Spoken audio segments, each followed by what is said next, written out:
दिनों से social media में दीदी की जीत की लहर दिख रही है, पर इस जीत और इस चुनाव के पीछे की काली सच वो आज हम आपको बताएंगे। पिछले कुछ दिनों में देशवासियों की जरूरत काफी बदल गई है। सभी ऐसे चीजों के लिए हाहाकार मचाए हुए हैं जो शायद कभी किसी ने नहीं सोचा। कोई दवा मांग रहा है तो कोई वैक्सीन, कोई अस्पताल में बेड मांग रहा है तो कोई जीने के लिए सांस, और जिसे ये सब जरूरतें पूरी करनी चाहिए वो हमारी जनता से वोट मांग रहा है। मतलब भैया, बात ये है कि प्राण जाए तो जाए मगर कुर्सी ना जाए। नमस्कार, मैं रितिका सिंह और आप देख रहे हैं श्रद्धा न्यूज एक नई सोच के साथ। तो हम बात कर रहे थे कि जान जाए तो जाए लेकिन कुर्सी नहीं जानी चाहिए। कुछ ऐसा ही नजारा दिखा बीते दिनों बंगाल और आसाम में, जहां राजनीतिक पार्टियां और हमारे प्रधानमंत्री तक को कोरोना से जनता की जान छिन जाने की चिंता नहीं थी, बल्कि दीदी और विपक्ष से अपनी कुर्सी छिन जाने की चिंता। तभी तो कोरोना महामारी के इस दौर में उन्होंने और सभी राजनीतिक पार्टियों ने जमकर रैलियां की। इनका मानना था कि शिक्षा रुक जाए तो देश नहीं रुकेगा, मगर रैलियां रुक जाए तो देश तो खत्म ही हो जाएगा। और यहाँ बात सिर्फ मोदी सरकार की नहीं है, यहाँ बात हमारे विपक्ष की भी है, जिन्होंने कोई कसर नहीं छोड़ी रैलियां करने में। मतलब ये है कि सभी भेड़ की चाल चलने में मगन थे और किसी को जनता की नहीं पड़ी थी।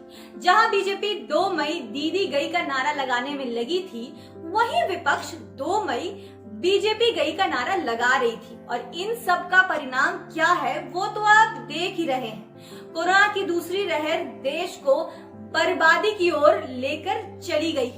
सरकार आपको मदद के लिए सक्रिय दिखे ना दिखे, पर जलती चिताएं जरूर सरकार के मदद का सबूत देती दिखेंगी।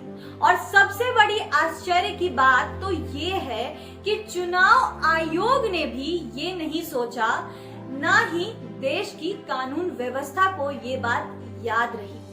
हालांकि मद्रास के हाई कोर्ट को इतनी जानों के खोने के बाद चुनाव आयोग को फटकार लगाने की बात याद आई, या आप इसे सवालों से बचने का तरीका भी कह सकते। अब ये सवाल उठता है कि क्या ये रैलियां जनता की जान को बिना दांव पे लगाई जा सकती थी, जहां देश की शिक्षा, चिकित्सा, यहाँ तक कि हमारी बजट भी ऑनलाइन पेश किया गया, तो क्या रैलियां ऑनलाइन नहीं की जा सकती थी? और क्या रैलियों को ऑनलाइन करवाने के लिए हमें अपनों को खोना जरूरी था?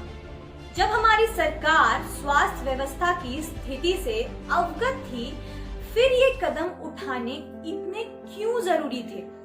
या जान से ज्यादा कुर्सी की जीत जरूरी थी?